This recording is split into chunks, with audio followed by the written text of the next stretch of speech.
ఓం శ్రీ గురుభ్యో నమః. అమెరికా దేశపు ఇంజనీర్లు పరిష్కరించలేని ఒక ఛాలెంజింగ్ సివిల్ ప్లాన్ సమస్యను భారతీయ సివిల్ ఇంజనీర్ సాధించి చూపించారు. అమెరికా దేశంలో 1940వ దశాబ్దంలో వాషింగ్టన్ రాష్ట్రంలోని సియాటిల్ సమీపంలో కింగ్ కౌంటీలో ప్రభుత్వం ఒక బ్రిడ్జి నిర్మించేందుకు ప్రయత్నాలు ప్రారంభించి సివిల్ ఇంజనీర్లను పిలిచి బ్రిడ్జి కోసం సర్వే చేసి తగిన ప్లాన్ రూపొందించవలసిందిగా కోరింది ఆ రాష్ట్ర ప్రభుత్వం.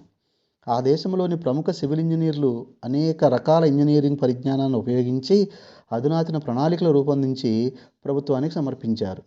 అయితే వంతెన నిర్మాణం కోసం వచ్చిన డిజైన్లన్నీ వాటి యొక్క అంచనా వ్యయం రాష్ట్ర ప్రభుత్వం చెప్పిన దానికంటే చాలా ఎక్కువగా ఉంది. వచ్చిన వాటిలో అతి తక్కువ ఖర్చుతో కూడినది $12 మిలియన్ కంటే ఎక్కువ ఖర్చు అవుతుందని అంచనాల్లో సమర్పించబడింది. అంత ఖర్చు పెట్టేందుకు ప్రభుత్వం ముందుకు రాలేదు.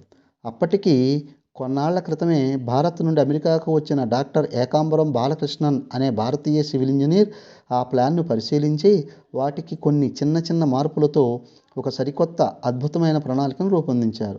ఈ కొత్త ప్రణాళిక ప్రకారం ప్రాజెక్ట్ అంచనా వ్యయము $4 మిలియన్ కంటే దిగువకు వచ్చింది. అంటే మొదటి ప్లాన్తో పోలిస్తే దాదాపు 3వ వంతుకే ప్రాజెక్టు వ్యయం పూర్తయింది. డాక్టర్ బాలకృష్ణన్ యొక్క ప్లాను దేశవ్యాప్తంగా అనేక ప్రశంసలు అందుకుంది. నాణ్యతలో ఎక్కడా రాజీ పడకుండా అతి తక్కువ ఖర్చుతో ఇంత పెద్ద సమస్యను పరిష్కరించినందుకు గాను ఆయనను ఆ రాష్ట్ర ప్రభుత్వం ప్రత్యేకంగా అభినందించింది. ఈ ఉదంతం భారతీయ ఇంజనీర్ల ప్రతిభకు మరియు సమస్య పరిష్కార నైపుణ్యానికి ఒక ఉదాహరణగా చెప్తారు.